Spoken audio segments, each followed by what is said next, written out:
Name. 名前、名前、 1.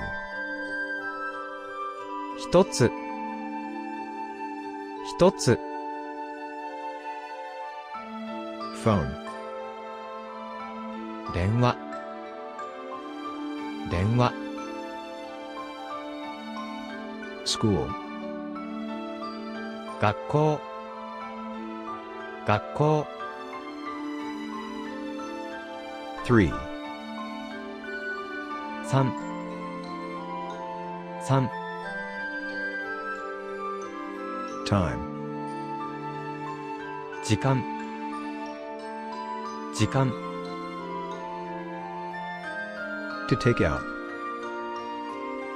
出す、出す、 Today.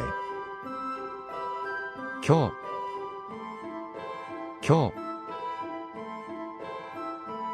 University. 大学、大学、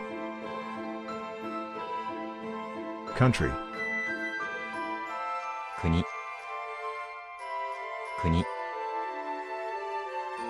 Hey guys, thanks for watching the video.